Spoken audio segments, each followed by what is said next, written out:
Train 12 वजे आई जी, ते तकरीबन जिन्नियां बोगियां सन ओहदियां सारियां दे विच लाशां पईयां सन, लाशां भरियां सन।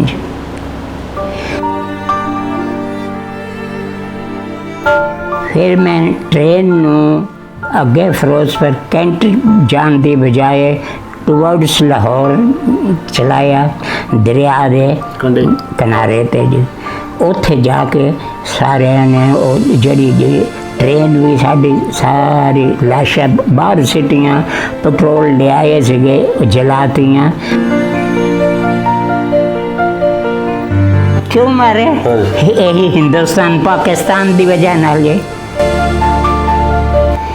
उस वक्त जेड़ा हिंदुस्तान और पाकिस्तान दा हालत सीगी वो बड़ी टेरिबल सीगी जी।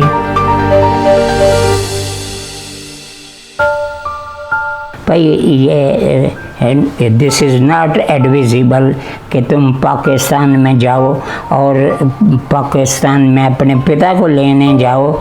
वो तो हैं ही इस वक्त पाकिस्तान में फंसे हुए, तुम क्यों जाकर फंसते हो?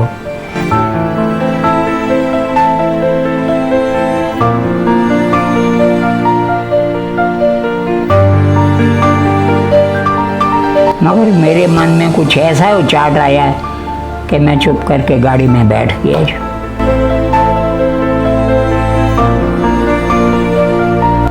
और फिर जेल दा बैक साइड तोड़ के उथों लाशां दे टुकड़े करके बाहर निकाले।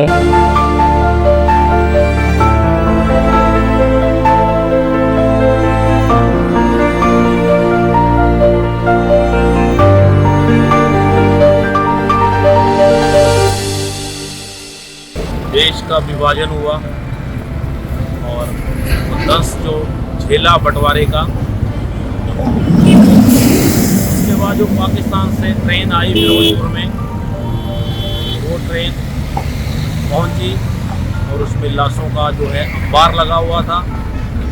वो स्टेशन था फिरोजपुर। तो वहाँ के उस समय के असिस्टेंट रेलवे स्टेशन मैनेजर थे जो, उनसे बात करेंगे, जानेंगे कि फिरोजपुर में उस समय क्या मंजर था, किस तरह की परिस्थितियाँ थी। आइए हम चलते हैं एक असिस्टेंट जो मैनेजर थे उनकी ओर। नमस्कार दर्शकों, आज़ादी का जो है अमृत वर्ष चल रहा है। 76 साल जो देश को आज़ाद हुए हो गए हैं और देश ने इस दौरान बहुत सारा उतार चढ़ाव देखा। आज हम उस शख्सियत से आपको मिलाना जो है चाह रहे हैं, मिलाएंगे, जिन्होंने आज़ादी के समय लड़ाई तो लड़ी, लेकिन उस दौरान जो एक बंटवारे के दौरान जो त्रासदी हुई थी 14 अगस्त 1947, उस दौरान क्या क्या हुआ बहुत सारे दर्शकों को, लोगों को नहीं पता होगा, खासकर नई पीढ़ी को। हमें भी बहुत सारी चीज़ें जो है उस दौरान की नहीं पता, क्योंकि हम सब लोग बाद में पैदा हुए। लेकिन जो उस दौरान के चश्मदीद थे, मौके के गवाह थे, या किसी न किसी प्रकार से उनकी ड्यूटी थी वहाँ पे। आज हमारे साथ हैं हमीरपुर ज़िला के जो रोपड़ी गांव के गलोड़ तहसील के रहने वाले पंडित शिवलाल शर्मा जी। स्वागत है आपका। हाँ जी, स्वागत है आपका। नमस्कार बोल रहे हैं। तो आप हमें जो ये बताइए कि जो वो बंटवारा हुआ था भारत और पाकिस्तान का, हाँ जी, उस दौरान क्या क्या स्थिति थी, क्या क्या आपने देखा और आप क्या कर रहे थे उस समय, ये 14 अगस्त को? ठीक है। अरे जेले बंटवारा होया, हाँ। ओले ਤੁਹਾਡੀ ਡਿਊਟੀ ਕਿੱਥੇ ਸੀਗੀ और ਤੁਸੀਂ ਕੀ ਦੇਖਿਆ? हाँ, मेरा जी पाकिस्तान दे विच ड्यूटी सी जी। पाकिस्तान दा इस पासे नूं आउण वास्ते फिरोजपुर वास्ते मैकलोडगंज रोड लास्ट स्टेशन है, उत्थे मैं ड्यूटी 8 to 8 की थी। ड्यूटी करके ते फिर अपनी गवर्नमेंट का आर्डर एक पढ़े सी कि जेड़े जेड़े स्टाफ 15 ਅਗਸਤ ਸ਼ਾਮ ਤੱਕ ਪਹੁੰਚ ਜਾਣਗੇ ਇੰਡੀਆ ਦੇ ਵਿੱਚ, ਉਹ ਹਿੰਦੁਸਤਾਨ ਨਾਲ ਅਟੈਚ ਹੋਣਗੇ। ਜਿਹੜੇ ਪਾਕਿਸਤਾਨ 'ਚ ਰਹਿ ਜਾਣਗੇ ਉਹ ਪਾਕਿਸਤਾਨ ਨਾਲ ਅਟੈਚ ਹੋ ਜਾਣਗੇ। ਸੋ ਮੈਂ ਇਸੇ ਕਰਕੇ ਡਿਊਟੀ ਕਰਕੇ ਬਗੈਰ ਕਿਸੇ ਤੋਂ ਪਰਮਿਸ਼ਨ ਜਾਂ ਕੋਈ ਆਰਡਰਾਂ ਦੇ ਨਾਲ ਉੱਥੋਂ ਆ ਗਿਆ ਜੀ। 10 ਵਜੇ ਚੱਲ ਕੇ 12 ਕੁ ਵਜੇ ਮੈਂ ਪਹੁੰਚ ਗਿਆ Firozpur city. Firozpur city station master ਅੱਛੇ ਸੀਗੇ, ਉਹ ਵੀ ਹਿੰਦੂ ਉਸ ਵੇਲੇ ਹੈ ਸੀਗੇ। ਮੈਂ ਉਹਨਾਂ ਨੂੰ ਕਿਹਾ, ਮੈਂ ਕਿਹਾ ਜੀ ਮੈਂ ਪਾਕਿਸਤਾਨ ਤੋਂ ਇੱਦਾਂ ਆ ਗਿਆ ਗਵਰਨਮੈਂਟ ਦੇ ਆਰਡਰਾਂ ਦੇ ਹਿਸਾਬ ਨਾਲ ਕਿ ਇੱਥੇ ਹੋਣਾ ਚਾਹੀਦੇ ਨੇ, 15 ਨੂੰ ਪਹੁੰਚ ਜਾਣਾ ਚਾਹੀਦਾ, ਤੇ ਮੈਂ ਪਹੁੰਚ ਗਿਆ। ਤੇ ਅਗਰ ਤੁਸੀਂ ਮਿਹਰਬਾਨੀ ਕਰੋ, ਤੁਹਾਡੇ ਕੋਲ 2 ਏਐਸਐਮ ਨੇ, 1 ਏਐਸਐਮ ਮੁਸਲਮਾਨ ਹੈ ਜੀ, ਉਹਨੂੰ ਰਿਲੀਵ ਕਰ ਦਿਓ ਤੇ ਮੈਂ ਡਿਊਟੀ ਕਰ ਦੇਣਾ ਜੀ। ਕਹਿੰਦਾ ਬਿਲਕੁਲ ਰਾਈਟ ਹੈ ਕਿ ਮੈਂ ਉਹਨੂੰ ਕਰ ਦੇਣਾ ਜੀ। 15 ਅਗਸਤ ਦੀ ਗੱਲ ਹੈ ਜੀ। ਉਹਨਾਂ ਨੇ ਉਹਨੂੰ ਰਿਲੀਵ ਕਰ ਦਿੱਤਾ ਤੇ ਮੈਨੂੰ ਡਿਊਟੀ ਤੇ ਲੈ ਲਿਆ। ਮੈਂ 4 ਵਜੇ ਤੋਂ 12 ਵਜੇ ਤੱਕ ਡਿਊਟੀ ਕੀਤੀ ਜੀ।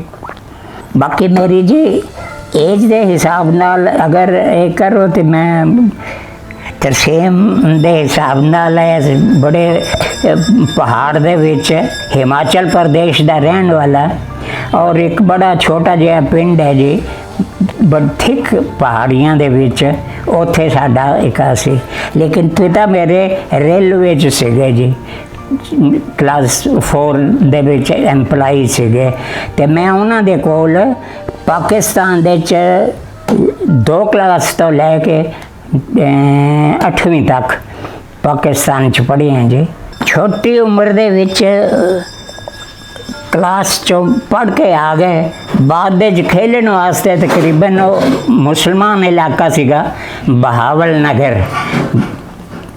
ਬਹਾਵਲ ਨਗਰ ਬਹਾਵਲਪੁਰ ਸਟੇਟ ਦਾ ਸ਼ਹਿਰ ਹੈ, ਔਰ ਉਹ ਜਗ੍ਹਾ ਉਸ ਵੇਲੇ ਮੁਹੰਮਦਨ ਰੂਲ ਦੇ ਵਿੱਚ ਸੀਗੀ ਜੀ। ਆਪਣਾ ਇੰਨਾ ਧਿਆਨ ਰੱਖਿਆ ਕਿ ਮੁੰਡਿਆਂ ਨਾਲ ਮੈਂ ਖੇਲਣਾ ਬੰਦ ਕਰ ਦਿੱਤਾ। ਸਕੂਲ ਤੋਂ ਆਉਣਾ, ਮੇਰੇ ਮਾਤਾ ਪਿਤਾ ਵੀ ਅਨਪੜ੍ਹ ਸੀਗੇ, ਤੇ ਘਰ ਜਾ ਕੇ ਰੋਟੀ ਖਾਣੀ ਜੀ, ਖਾਣੀ। ਉਸ ਤੋਂ ਬਾਅਦ ਜੇ ਕੋਈ ਕੰਮ ਉਹਨਾਂ ਨੇ ਦੱਸਣਾ ਤਾਂ ਉਹ ਵੀ ਕਰਨਾ, ਨਹੀਂ ਤਾਂ ਆਪਣਾ ਪੜ੍ਹਾਈ ਵੱਲ ਧਿਆਨ ਕਰਨਾ ਜੀ। ਇਸ ਤਰ੍ਹਾਂ ਕਰਕੇ 2 ਕਲਾਸ ਤੋਂ 8ਵੀਂ ਕਲਾਸ ਤੱਕ ਮੈਂ ਪਾਕਿਸਤਾਨ ਦੇ ਵਿੱਚ ਮੁਸਲਮਾਨ ਸਟੇਟ ਦੇ ਵਿੱਚ ਰਿਹਾ, ਪਲਿਆ ਜੀ। ਪਰਮਾਤਮਾ ਨੇ ਇੰਨੀ ਕਾ ਕੀਤੀ ਹੈ ਭਈ ਵਾਰਾ ਨਹੀਂ ਗਏ, ਕੋਈ ਕਿਸੇ ਕਿਸਮ ਦੀ ਇਹ ਨਹੀਂ ਕੀਤੀ ਹੈ ਜੇ ਆਪਣੀ ਸਿਹਤ ਔਰ ਪੜ੍ਹਾਈ ਇਹਦਾ ਜ਼ਰੂਰ ਧਿਆਨ ਰੱਖੇ। 8ਵੀਂ ਕਲਾਸ ਪਾਸ ਹੋ ਗਏ। 8ਵੀਂ ਕਲਾਸ 'ਚ ਵੀ ਮੈਂ ਫਸਟ ਡਿਵੀਜ਼ਨ 'ਚ ਪਾਸ ਹੋਇਆ ਸੀਗਾ ਜੀ। ਉੱਥੇ ਬਹਾਵਲ ਨਗਰ ਜਿਹੜੇ ਜੀ ਮੁਹੰਮਦਨ ਸਟੇਟ ਸੀਗੀ, ਮੁਹੰਮਦਨ ਸ਼ਹਿਰ ਵੀ ਮੁਸਲਮਾਨਾਂ ਦਾ ਹੀ ਸੀਗਾ ਬਹਾਵਲ ਨਗਰ ਜੀ। ਆਰਡਰ ਮੈਂ ਪੜ੍ਹੇ 14 ਨੂੰ ਸ਼ਾਮ ਨੂੰ ਆਰਡਰ ਆ ਗਏ ਸੀਗੇ ਆਪਣੀ ਗੌਰਮੈਂਟ ਦੇ ਕਿ ਜਿਹੜਾ ਸਟਾਫ ਆ ਜਾਏਗਾ ਹਿੰਦੁਸਤਾਨ 'ਚ 15 ਤਾਰੀਖ ਸ਼ਾਮ ਤੱਕ ਉਹ ਹਿੰਦੁਸਤਾਨ ਦੇ ਨਾਲ ਅਟੈਚ ਹੋਏਗਾ, ਜਿਹੜਾ ਰਹਿ ਜਾਏਗਾ ਉਹ ਪਾਕਿਸਤਾਨ ਨਾਲ ਹੋਏਗਾ। ਸੋ ਮੈਂ ਜੀ ਡਿਊਟੀ ਕਰਕੇ ਪਾਕਿਸਤਾਨ ਦੇ ਵਿੱਚ 8 to 8 ਡਿਊਟੀ ਕਰਕੇ ਚਾਰਜ ਵਗੈਰਾ ਦੇ ਕੇ ਸਟੇਸ਼ਨ ਮਾਸਟਰ ਦੇ ਕੋਲ ਸਾਡੇ ਚਾਰਜ ਦੇਣ ਵਾਸਤੇ ਵੀ ਸਾਡੇ ਕਾਫੀ ਕਾ ਹੁੰਦਾ ਹੈ। ਪਿਛਲੇ ਦਿਨ ਦੀ ਸਾਰਾ ਕੈਸ਼ ਵਗੈਰਾ ਏਐਸਐਮ ਕੋਲ ਹੁੰਦਾ ਹੈ ਜੀ, ਉਹ ਵੀ ਦੇਣਾ ਹੁੰਦਾ ਹੈ। ਹੋਰ ਵੀ ਕੋਈ ਜਿਹੜੀ ਵੀ ਦਿਨ ਦੇ 'ਚ ਕੋਈ ਨਾ ਕੋਈ ਅਪ ਡਾਊਨ ਦੀ ਗੱਲਬਾਤ ਹੋ ਜਾਏ ਉਹ ਫਿਰ ਦੇਣੀ ਪੈਂਦੀ ਹੈ ਤਾਂ ਕਿ ਉਹਦਾ ਜਵਾਬ ਜਿਹੜਾ ਹੈ ਉਹ ਦਿੱਤਾ ਜਾ ਸਕੇ ਜੀ। ਯਾਦਦਾਸ਼ਤ ਦੇ ਤੌਰ ਦੇ ਉੱਤੇ ਸਟੇਸ਼ਨ ਡਾਇਰੀ 'ਚ ਭਰ ਲਈਦੀ ਹੈ। ਸੋ ਮੈਂ ਤਾਂ ਜੀ ਬਗੈਰ ਕਿਸੇ ਆਰਡਰ ਤੋਂ, ਬਗੈਰ ਕਿਸੇ ਚੀਜ਼ ਤੋਂ, ਸਿਰਫ ਸੈਂਟਰ ਗਵਰਨਮੈਂਟ ਦੇ ਆਰਡਰ ਤਾਰ ਸਟੇਸ਼ਨ 'ਤੇ ਪਹੁੰਚ ਜਾਂਦੀ ਸੀਗੀ, ਉਹਦੇ ਨਾਲ ਮੈਂ 15 ਤਾਰੀਖ ਨੂੰ ਤਕਰੀਬਨ 12 ਵਜੇ ਦੇ ਕਰੀਬ ਫਿਰੋਜ਼ਪੁਰ ਸ਼ਹਿਰ ਆ ਗਿਆ ਜੀ।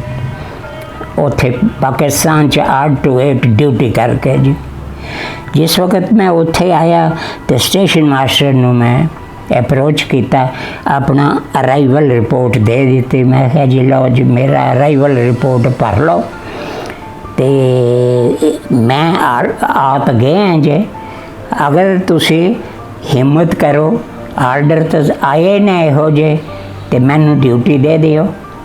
सरकारी आर्डर कोई नहीं आए ने, डिपार्टमेंटल आर्डर कुछ भी नहीं ने, लेकिन अपने इस हिसाब नाल ही गवर्नमेंट के हिसाब नाल कि जेड़ा स्टाफ आ गया हिंदुस्तान चो हिंदुस्तान, जेड़ा रह गया 15 तारीख नू। 15 तारीख नू मैं आके ते अपना अराइवल रिपोर्ट स्टेशन मास्टर नू दे दिता जी। उसने भी जी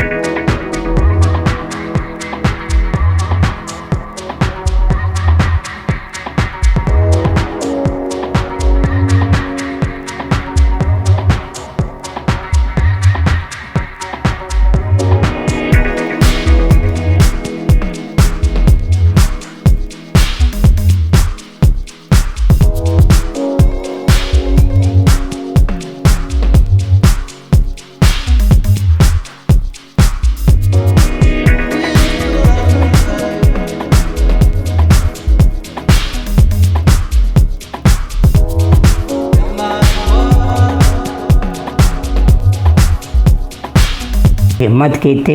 हिम्मत करके तो क्या कि ठीक है तुसी फिर ड्यूटी ते बैठ जाओ, 16 to 24 ड्यूटी करो, थोड़ा अराइवल पक्का हो जाएगा जी। तो बाकी जेड़ा मुसलमान सीगा उन्होंने उन्होंने रिलीव कर देता है, रिलीव करके देता है। उन्होंने कहता कि भाई ये आए हैगे ने मैकलोडगंज रोड तो, अगर तू जाना चाहता तो मैकलोडगंज रोड पाकिस्तान च है तो उत्थे जा सकना है जी, रेला रोलां तो चलदियां ही सन जी। तो जे नहीं जाना चाहता तो अपना दफ्तर दे विच रिपोर्ट करो, जो भी होए। इनू मैं शिवलाल शर्मा नू ड्यूटी ते ले लिया, क्यों ये अपने हिंदुस्तान च पहुँच गया है जी, तो उन्हों का अराइवल पक्का हो जाएगा जी। फिर वो पता नहीं जी वो भी उन्होंने दिनों दे विच मुसलमानों दे विच कुछ ऐसा इका सीगा कि उन्होंने ख्याल सीगा कि फिरोजपुर भी पाकिस्तान च जाएगा, इस करके उन्हें मुसलमान ने जानो इनकार कर देता कि मैं मकलोडगंज नहीं जाऊंगा, यही जगह पाकिस्तान में आ रही है। मगर पाकिस्तान में तो आई नहीं, वो फिर पता नहीं उसे कैसे गया कैसे नहीं गया। तो उसके बाद मैं आ गया जी। मेरे मन में एक बात रह गई, मेरे फादर भी रेलवे सर्विस में थे और वो बहावल नगर थे जी, काफ़ी दूर जगह है, बहावलपुर स्टेट का एक है। उत्थे ही मैं दूजी क्लास तो 8वीं तक पढ़िया हैगा जी। तो फिर ਇਹੋ ਜਿਹੇ ਹਾਲਾਤ ਦੇ ਵਿੱਚ ਮੈਨੂੰ ਦਿਨ ਰਾਤ ਇੱਕ ਚਿੰਤਾ ਰਹਿੰਦੀ ਸੀ। ਮੈਂ ਰੋਜ਼ ਟੈਲੀਗ੍ਰਾਮ ਕਰਦਾ ਸੀ ਫਾਦਰ ਨੂੰ, ਭਈ ਤੁਸੀਂ ਡਿਊਟੀ ਛੱਡ ਕੇ ਬਗੈਰ ਕਿਸੇ ਆਰਡਰਾਂ ਤੋਂ ਚੁੱਪ ਕਰਕੇ ਆ ਜਾਓ ਔਰ ਇੱਥੇ ਅਸੀਂ ਅਰੇਂਜ ਕਰ ਲੈਣਾ। ਡਿਊਟੀ ਦੇ ਰਹੀ ਹੈ ਗਵਰਨਮੈਂਟ ਹਿੰਦੁਸਤਾਨ ਦੀ ਕਿ ਜਿਹੜਾ ਪਾਕਿस्तान ਚੋਂ ਆਏ ਉਸ ਨੂੰ ਲੈ ਲਓ ਡਿਊਟੀ 'ਤੇ।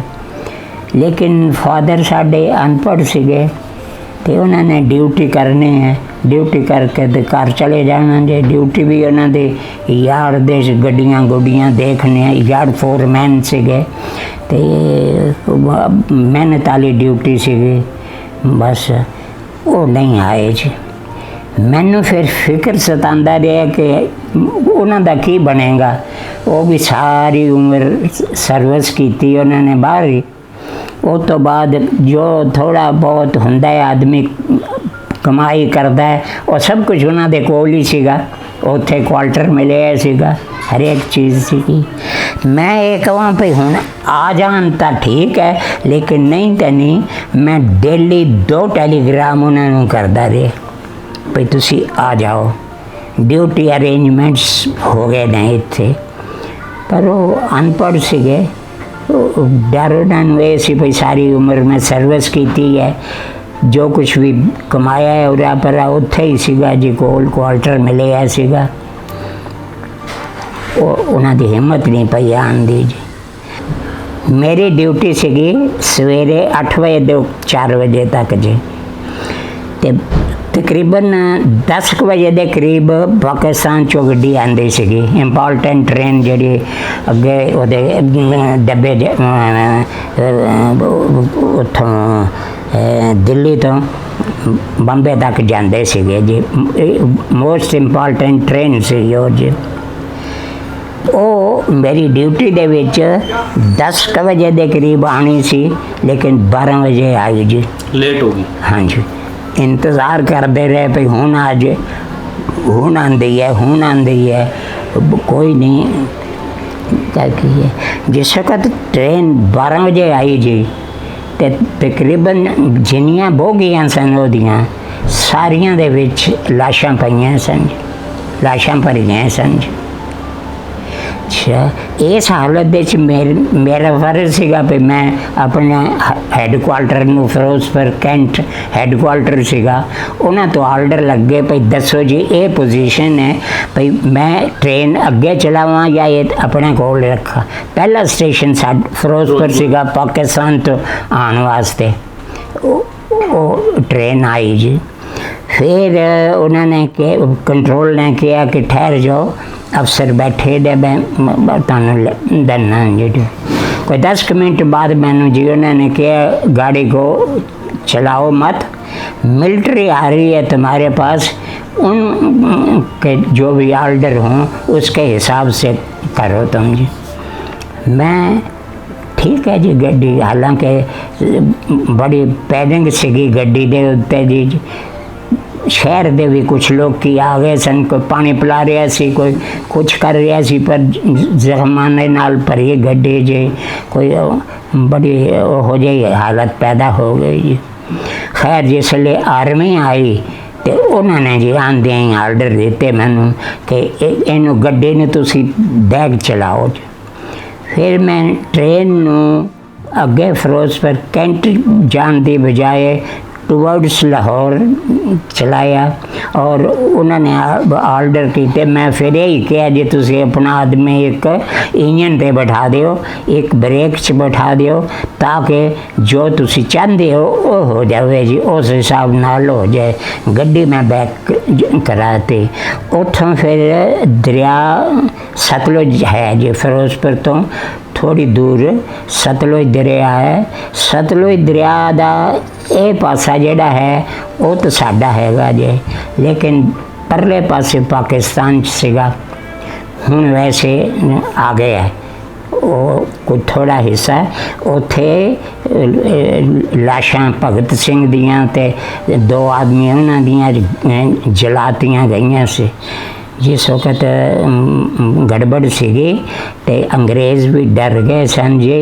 उन्होंने जेल नूं तोड़ के बैक साइड तो उन्होंने भगत सिंह, राजगुरु ते एक होर 3 आदमी सीगे, सुखदेव, हाँ, उन्होंने रात नूं फांसी दी गई, और फिर जेल दा बैक साइड तोड़ के उतों लाशां दे टुकड़े करके बाहर निकाले, और रातों रात फिरोजपुर सिट उत्थे पहुँचाते। फिरोजपुर कैंट जिथे जो दरिया है, दरिया दे किनारे ते जी, उत्थे जाके सारे ने जड़ी ट्रेन भी साड़ी सारी लाशां बाहर सिटियां, पेट्रोल ले आए सीगे जलातियां, ते बाकी जिसले गड्डी नूं धो धा के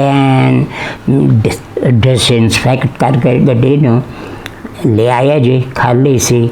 तो फिर मैं भी पूछ लिया भी हुण दसो, कहते जी हुण अगे चला दिओ, फिरोजपुर शहर च चला दिओ जी। वो तो फिरोजपुर छावनी च, शहर तो छावनी च चली गई है। तो बाकी मैं 4 बजे ड्यूटी तो ऑफ होया, उस वक्त मन इतना ख़राब हो गया सी लाशां देख के। गड्डी च आईयां ने हर एक चीज़। मैं 2-4 आदमी अपने दोस्तों तो स्टेशन मास्टर तो पूछया भी मैं पिता नूं ले आन जाना चाहता है। मेरे फादर बहावल नगर से गए जी, उत्थे ही वो रह गए सी। मैं डेली उन्होंने तारा करता सीगा भी आ जाओ, नहीं आए। फिर जदों लाशां दे नाल गड्डी आई जी, वो मैं हालात देखे। 4 बजे तो बाद फिर मेरे को रहा नहीं गया। 6 बजे गड्डी जाती सी। मैनू सारिया ने एडवाइस किया कि भाई बल्दी अग दे विच छाल ना लगाओ। लेकिन मैनू जी ये सी भाई फादर उन्होंने तारा मैं कर रहे हैं, पर वो अनपढ़ ने तो हुण सारी उम्र की कमाई उन्होंने उत्थे है क्वार्टर च रखी है, तो कित्थे आना हैगा जी। फिर मैं जी 6 बजे ट्रेन जानी सी पाकिस्तान नूं ही, हालां चलदियां सन ट्रेनां सीधियां, उस च मैं बैठ गया जी। रात सारी सफ़र किया। सवेरे 6 बजे पाकिस्तान च बहावल नगर पहुंच गया। मैं बहावल नगर भी एज असिस्टेंट स्टेशन मास्टर काम किया सी। स्टेशन यार्ड नूं वाकफी मेरी सीगी। उत्थे 5 नंबर प्लेटफार्म काफ़ी दूर पैंदा सीगा स्टेशन बिल्डिंग तो। उत्थों ही मैं फ़ोन किया ASM नूं भाई पंडित कृपा राम की ड्यूटी दसो जी। वो कहन लगे जी वो ड्यूटी ते हैगे ने जी। मैं कहा ठीक है। फिर मैं दोनों कैबिना इधर उधर उन्होंने बुलाया भाई कित्थे शंटिंग कित्थे हो रही है, तो तुहानूं पता है भाई पंडित कृपा राम यार्ड फोरमैन कित्थे ने। उन्होंने फिर वैस्ट कैबन ने दसिया जी भाई वैस्ट कैबन के कोल हैगे ने शंट उत्थे करवा रहे ने। फिर मैं गड्डी चों उतर के बजाए क्वार्टर च जान दे या क्वार्टरां च मैं सीधा उन्हां कोल ही गया जी, फादर कोल ही जी। मेरे फादर वैसे बड़े अच्छे सन जी, ते मैनू कदे उन्होंने कोई फिर आप लेके आए उनको वहाँ से? किसी किस्म का कदे कोई कुछ नहीं किया सी। फिर आप लेके आए उसी ट्रेन में उनको? कैसे आए फिर आपके पिताजी वहाँ से? नहीं, आपके पिताजी फिर आप आए कैसे वापस? पिताजी वही मैं दसन लगे हैं जी। तो ट्रेन वहाँ से आई थी, हिंदुओं की लाशें थी, वो कितने संख्या में कितने की लाशें थी जो आई थी वहाँ से? कह रहे भी जो ट्रेन कट के आई सी ਉਹਦੇ ਚ ਕਿੰਨੀਆਂ ਕੁ ਲਾਸ਼ਾਂ ਹੋਣਗੀਆਂ ਲਗਭਗ? ये तो नहीं जी कह सकते जी। डब्बे उसके तकरीबन 11 बोगियां आंदियां ने जी। Important train सीगी। तो ਉਹਦੇ ਵਿੱਚ ਕੋਈ ਜਿੰਦਾ ਵੀ ਸੀਗੇ, ਸਭ ਮਰੇ ਹੀ ਸੀਗੇ? ना ना जिंदा भी सीगे, और कई लाशों के विच ही उन्होंने अपना सिर बड़िया सी को किस तरह कम कार पर रहिंदे सी। उत्थे इतना थोड़ा जिहा जज्बा सीगा कि गड्डी आनी सीगी ते शहर दे लालियां ने कुछ चने भुन भन के कुछ खाण दियां चीज़ां ओहो जिहा लै आए जी।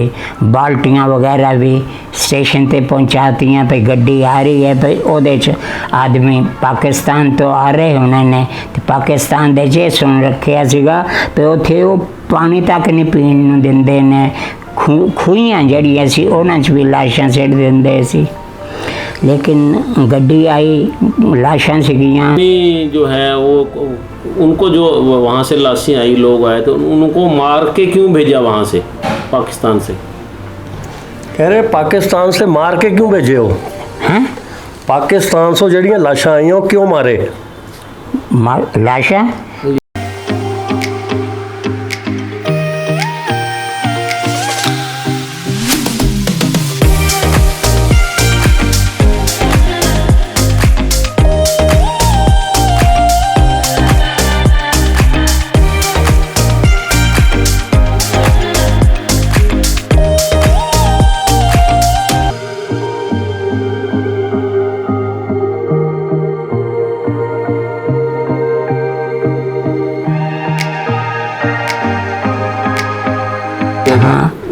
जिंदा क्यों नहीं आए वहाँ से वो? ਉਹ ਗੱਡੀ ਸੀ, ਗੱਡੀ ਦੇ ਵਿੱਚ ਮਾਰ ਮਾਰ ਕੇ ਉਹਨਾਂ ਨੇ ਆਦਮੀ ਸਿੱਟੇ ਸੀ। ਨਹੀਂ, ਉਹ ਕਹਿ ਰਹੇ ਵੀ ਕਿਉਂ ਮਾਰੇ? ਕਿਉਂ ਮਾਰੇ? ਹਾਂਜੀ। ਇਹੀ ਹਿੰਦੁਸਤਾਨ ਪਾਕਿਸਤਾਨ ਦੀ ਵਜ੍ਹਾ ਨਾਲ ਜੇ ਉਸ ਵਕਤ ਜਿਹੜਾ ਹਿੰਦੁਸਤਾਨ ਔਰ ਪਾਕਿਸਤਾਨ ਦਾ ਹਾਲਤ ਸੀਗੀ ਉਹ ਬੜੀ ਟੈਰੀਬਲ ਸੀਗੀ ਜੀ। ਔਰ ਉਹਦੇ 'ਚ ਇਹ ਹੈ ਵੀ ਜਿਹੜਾ ਵੀ ਕੋਈ ਹਿੰਦੁਸਤਾਨ ਵਾਲਾ ਪਾਸਾ ਹੋਣਾ ਉਹਨਾਂ ਨੇ ਮੁਸਲਮਾਨਾਂ ਨੇ ਕਰ ਦੇਣਾ, ਮੁਸਲਮਾਨਾਂ ਦੇ ਵਿੱਚ ਉਸ ਦੇਸ਼ ਦੇ 'ਚ ਹਿੰਦੂਆਂ ਨੂੰ ਕੱਟ ਦੇਣਾ।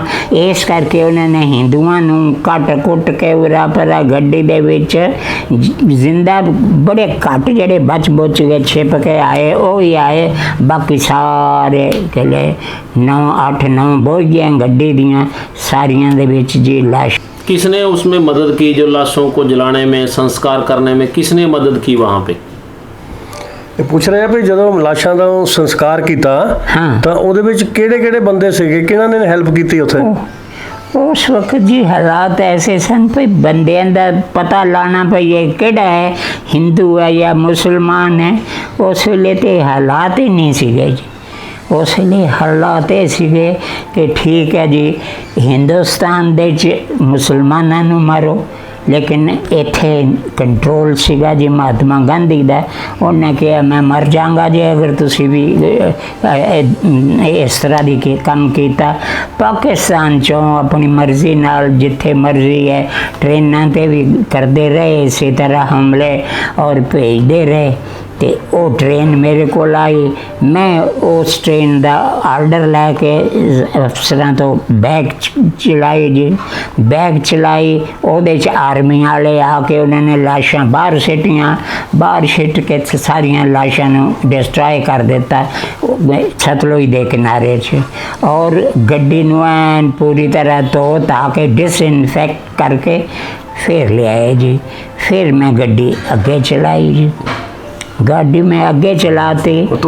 ਤੁਸੀਂ ਆਪਣੇ ਪਿਤਾ ਜੀ ਨੂੰ ਲੈਣ ਲਈ ਉੱਥੇ ਪਹੁੰਚ ਗਏ? हाँ, फिर जी मैनू उस वक्त लाशां देख के उरा परा इतना मेरा मन खराब होया कि मैं शाम नू 4 बजे तक तो मैं ड्यूटी की है। इस तो बाद 6 बजे गड्डी जाती सी बाहुल नगर में जी, हालां गड्डियां चलदियां सन जी। ਉਹਦੇ ਵਿੱਚ मैं चुप करके बैठ गया जी। साथी स्टेशन मास्टर होर सारे कहते सी भाई ये दिस इज़ नॉट एडविजिबल कि तुम पाकिस्तान में जाओ और पाकिस्तान में अपने पिता को लेने जाओ। वो तो हैं ही इस वक्त पाकिस्तान में फंसे हुए, तुम क्यों जाकर फंसते हो? मगर मेरे मन में कुछ ऐसा उचाट आया कि मैं चुप करके गाड़ी में बैठ गया। अच्छा, गाड़ी सारी रात चली और सारे का सारा इलाका जिसमें गाड़ी गई वो मुसलमान इलाका था, बहावलपुर स्टेट का था जी। पर परमात्मा ने दया की थी मैंने मिल गए पिताजी। हाँ, मैं गार्ड दे नाल बैठ गया जी, डरदे मारे। गार्ड वाकफ होंदे ने, ਉਹਨਾਂ ਨਾਲ ਇੱਕ ਆਦਮੀ ਬੈਠਦਾ ਹੈ, ਲੇਕਿਨ ਉਹ ਜਿਹੇ ਹਾਲਾਤ ਸੀਗੇ ਉਹ ਮੇਰਾ ਅੱਛੀ ਤਰ੍ਹਾਂ ਵਾਕਫ ਸੀਗਾ, ਕੁਲੀਗ ਸੀਗਾ। ਮੈਂ ਉਹਦੇ ਕੋਲ ਬੈਠ ਕੇ ਅਸੀਂ ਦੋਨੋਂ ਹੀ ਜੀ ਗੱਪਾਂ ਗੁੱਪਾਂ ਮਾਰਦੇ ਤੇ ਡਰਦੇ ਡਰਦੇ ਡਰਦੇ ਸਾਰੀ ਰਾਤ ट्रेन चली। सवेरे 6 बजे बहावल नगर पहुँच गई। मैं स्टेशन ते काम कीता सीगा, ਉਹ 5 ਨੰਬਰ ਪਲੇਟਫਾਰਮ ਦੂਰ ਪੈਂਦਾ ਹੈਗਾ। ਉੱਥੇ ਵਾਕੀ ਟਾਕੀ ਟੈਲੀਫੋਨ ਸੀਗਾ, ਉਹਦੇ 'ਤੇ ਮੈਂ AS ਨੂੰ ਫੋਨ ਕੀਤਾ ਭਈ ਇਸ ਤਰ੍ਹਾਂ ਪੰਡਿਤ ਕਿਰਪਾ ਰਾਮ ਦੀ ਡਿਊਟੀ ਕਿਹੜੀ ਹੈਗੀ ਹੈ ਜੀ। ਉਹਨਾਂ ਨੇ ਕਿਹਾ ਜੀ ਉਹ ਡਿਊਟੀ 'ਤੇ ਹੈਗੇ ਨੇ ਜੀ ਇਸ ਵਕਤ। ਫਿਰ ਮੈਂ ਕੈਬਨਾਂ ਨੂੰ ਬੁਲਾਇਆ, ਉਹਨਾਂ ਨੇ ਵੈਸਟ ਕੈਬਨ ਨੇ ਕਿਹਾ ਜੀ ਭਈ ਸਾਡੇ ਕੋਲ ਸ਼ੰਟ ਕਰਵਾ ਰਹੇ ਨੇ ਜੀ ਨੇੜੇ ਕੋਲ ਜੀ। ਮੈਂ ਫਿਰ ਗੱਡੀ ਤੋਂ ਉਤਰ ਕੇ ਕੁਆਰਟਰ ਜਾਣ ਦੀ ਬਜਾਏ ਮੈਂ ਸਿੱਧਾ ਪਹਿਲਾਂ ਉਹਨਾਂ ਕੋਲ ਹੀ ਗਿਆ ਜੀ, ਵੈਸਟ ਕੈਬਨ ਦੇ ਵਿੱਚ ਜਿੱਥੇ ਜੇ ਸ਼ੰਟ ਹੋ ਰਿਹਾ ਸੀਗਾ। ਜਾ ਕੇ ਤੇ ਫਿਰ ਪਿਤਾ ਜੀ ਨੇ ਮੈਨੂੰ ਆਉਂਦਿਆਂ ਦੇਖਿਆ ਤਾਂ ਉਹ ਤਾਂ ਵੈਸੇ ਤਾਂ ਹੈਰਾਨ ਹੀ ਹੋ ਗਏ ਨੇ ਭਈ उस वेले तो कोई आन ध्यान का सवाल नहीं सीगा।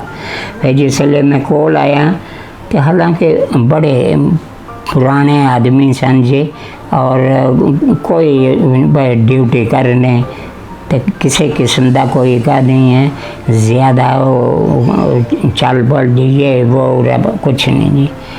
फिर मैं कोल गया तो उन्होंने मेरी 10वीं तक मैं उन्होंने कोल भी पढ़िया सीगा। उस तो बाद फिर नौकरी 2 साल बाद मैंने ड्यूटी में फिर आप ले आए अपने पिताजी को, फिर आ गए इंडिया? हैं? कुछ बताना चाह रहे हैं? के हाँ जी, वो मतलब दादा जी मिल गए तो फिर? हाँ, मैं जी फिर उतर के स्ट्रेट वे उन्होंने कोल गया जी, जिथे वो सन जी। बस उन्होंने दूरों मैनू आंदियां देखिया।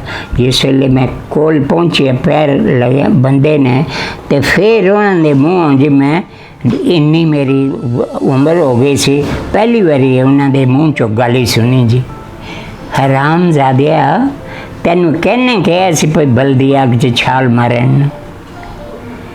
फिर मैं क्या पिता जी ये गल्लां हुण करन वालियां नहीं ने, इस वक्त अपनी जान बचाने वाली है। तुसी ड्यूटी ऑफ हो जाओ, किसी नाल गल ना करो, आ जाओ और असी चल जाना हैगा। ठीक है, तो अड्डा क्वार्टर भरिया पिया हैगा समान नाल। सारी जिंदगी तुसी नौकरी की है तो कमाई दा उत्थे ही पिया हैगा जी। होर वो छड़ के रेलवे नू उस वक्त गवर्नमेंट कुछ सस्ते भाव दे विच अनाज दिंदी सी। उन्होंने बच्चे साडे घर सन जी ते अनाज नाल भी भरिया सीगा जी। मकान अपना सारा समान, सारी जिंदगी दा हर एक चीज़। बस वो आए ते जाना ही सीगा। मैं उन्होंने कहा सी भाई तुसी किसी दे नाल गल नहीं करनी, कोई चार्ज देने की लोड़ नहीं। चार्ज जिदा रोज़ देंदे हो उस तरह ही दियो और अपना चार्ज दे के ते घर आ जाओ। जिस तरह रोज़ की गल है, किसी किस्म की कोई के नहीं। ते फिर जी मैं जिस वक्त क्वार्टरां च आया तो साढ़े क्वार्टर के सामने एक उथे हैड ट्रेन क्लर्क सीगा हिंदू, वो भी रिटायरमेंट से ही बैठे सन जी। थोड़ी उम्र की उन्होंने रिटायरमेंट सीगी ते वो करके तो मैं जिस वेले सामने का क्वार्टर उन्होंने सीगा, उन्होंने घरों बड़ी चुस्त सीगी। वो सामने खड़ी सीगी जी, सामने खड़ी करके मैनू कहन लगी भाई बेटा किदां तुसी किदां आ गए? मैं क्या मैं पिता जी नूं लैण आया। तो कहंदे अच्छा इस तरह करो तुसी साडे बाऊ जी नूं भी स्टेशन तो लै आओ। उन्होंने हैड ट्रेन क्लर्क सीगा जी उन्होंने जी, और रिटायरमेंट ते बैठे से मेरा ख्याल है 2-3 महीने 4 वो रहिंदे सीगे। ते उथों स्टेशन भी काफ़ी दूर सीगा जी क्वार्टरां विचों। ते मैं क्या मैं तो फुलके 2 लाने ने। पिता जी नूं मैं कहा भी मैं 2 फुलके ला के तो अपना कर लेंगे। मैं जी वो फिर उन्हें कहा जी सामने वाली ने मासी ने कहती है बेटा फुलके थोड़े मैं बनवा देनी है, थोड़े 2 का खाना मैं बना देनी है कुड़ियाँ तो। उन्हें 2 कुड़ियाँ अनमैरिड जवान उथे सन जी। तो वो कहन लगे साडे बाऊ जी नूं भी लै आओ। ते चलो जी तुसी अगर तुसी आए हो फिरोजपुर तो, फिरोजपुर ही साडा हैड क्वार्टर है। डिवीजन फिरोजपुर है साडा जी रेलवे का। तो उत्थे ही सब कुछ ऑर्डर हो जो भी हुंदा है लैन देन सारा रिकॉर्ड। नमस्कार सर, मेरा नाम संजय शर्मा है और मैं एक छोटा सा उद्योग बद्दी में एक्वा फिल्ट्रेशन के नाम से चलाता हूँ। और हमारे जो प्रोडक्ट हैं, हम डोमेस्टिक आरओ बनाते हैं घर के लिए, कमर्शियल आर बनाते हैं, फैक्ट्रियों के लिए, कॉलेज के लिए, स्कूल के लिए, और इंडस्ट्रियल आर बनाते हैं फार्मा इंडस्ट्री के लिए, कॉस्मेटिक इंडस्ट्री के लिए, या किसी भी तरह की इंडस्ट्री के लिए, टेक्सटाइल इंडस्ट्री के लिए। और साथ में हमने अभी कुछ समय पहले ETP इफ्लुएंट ट्रीटमेंट प्लांट और STP सीवरेज ट्रीटमेंट प्लांट का कार्य भी शुरू किया है। तो मेरी सभी साथियों से, सभी भाइयों से अनुरोध है कि आप हमें एक बार सेवा का मौका जरूर दें। धन्यवाद। जय हिंद, जय हिमाचल। हर चीज़ उत्थे ही है जी। तो वो कहने लगे साढ़े बाबू जी ने ले आओ। मैं कहा अच्छा मैं जाना, पर मैं 2 फुलके पकाने सीगे, जाना है असी। कहती है मैं कुड़ियाँ तो तुहाडी रोटी बनवा छड़नी है, तो तुसी उन्हां नूं ले आओ जी। मैं गया स्टेशन ते, उन्हां नाल गल कीती, लेकिन वो भी उस वेले इहो जिहा माहौल बन चुकिया सीगा कि वो सोच च पै गया। उन्हें सारी उम्र नौकरी की ते हर एक चीज़ जो कुछ कमाई सी उन्हां दी उत्थे क्वार्टर च पई सीगी। कहंदा बेटा मैं किद्दां जावां? मैं कहा देखो जी इस वेले तो ये है भाई जान बचाने वाली गल है। इस वेले समान या की है की नहीं है ये बारे च ना सोचो।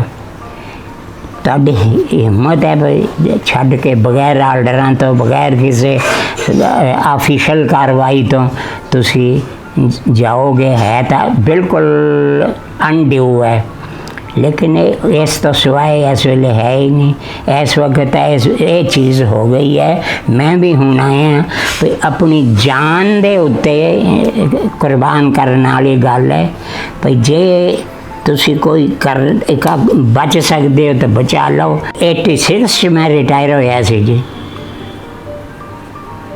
46 मेरी अपॉइंटमेंट है। 40 साल सेवा की है। 86 तो मैं पेंशन ले रही हूँ, बिल्कुल मैंने मिल दी। तो इनके साथ के तो ये अकेले ही होंगे बड़े, बाकी तो हाँ नहीं है, कोई नहीं है जो हमारे गांव में। एक बार पूछो आपके साथ ਤੇ ਤੁਹਾਡੇ ਨਾਲ ਦਾ ਕੋਈ ਬੰਦਾ ਹੈ ਅੱਜ ਤੱਕ ਜਿੰਦਾ ਜਾਂ ਇੱਥੇ ਇੱਥੇ ਕਿਆ ਮਤਲਬ ਪਿੰਡ ਜਾਂ ਜਿੱਥੇ ਤੁਸੀਂ ਨੌਕਰੀ ਕੀਤੀ ਕੋਈ ਤੁਹਾਡੀ ਏਜ ਦਾ ਹੋਰ ਬੰਦਾ? ना कोई नहीं जी, मेरी एज का कोई है कोई नहीं बचा अभी, सब चल निकल गए। तो ये थे हमारे साथ पंडित शिवलाल शर्मा जी, जो कि आज़ादी के समय जो बंटवारा हुआ उसके एकमात्र जो है हम ये कह रहे हैं कि रेलवे में जो है गवाह है, और असिस्टेंट स्टेशन मास्टर थे। इन्होंने बताया कि लास्ट में स्टेशन सुपरडेंट रिटायर हुए। तो असिस्टेंट स्टेशन मास्टर थे और लास्ट में जो है सुपरडेंट रिटायर हुए। तो उस समय ये मौके पे थे जब 18 अगस्त 1947 का वो मंजर था जो भयावह था और बहुत ज़्यादा एक डरावना था। जीवन को लेकर लोग संघर्ष कर रहे थे। उस समय जो ट्रेन की जो लास्ट ट्रेन वहाँ से आई, जो 18 तारीख को 10 बजे ट्रेन आ जाती थी, उस दिन ट्रेन 12 बजे आई। इन्होंने देखा उसमें कि ट्रेन में कौन कौन से लोग हैं, किस तरह के हैं। जब इन्होंने वहाँ देखा तो अधिकांश उसमें लाशें ही लाशें थी। चंद लोग उसमें ज़िंदा भी होंगे, और पाकिस्तान से हिंदुओं को वहाँ से, क्योंकि बंटवारे की त्रासदी थी, काट कर मार कर जो हो सका वहाँ से उस तरह का एक तोहफा जो है हिंदुस्तान को दिया गया था। कि बंटवारे में एक प्रकार का दंगों का जो है माहौल था। इन्होंने देखा, इन्होंने जो अभी भारत में अंतरिम सरकार जो थी उसके आदेश देखे भी, अब क्या करें इनका, अब इसको आगे भेजें फिरोजपुर या ना भेजें।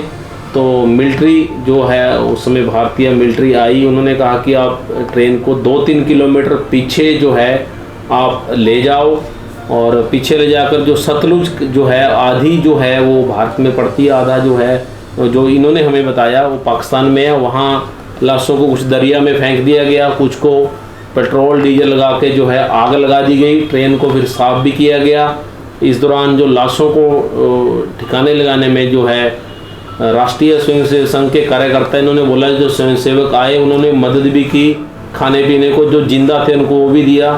तो ये हमने जो आपको बताया कि उस तरह का मंजर जो लोगों को नहीं पता है, इनकी हमने सुना है। इनको दर्द भी है, इनके पिताजी जो फिर है पाकिस्तान में रह गए जो कि रेलवे में ही नौकरी करते थे।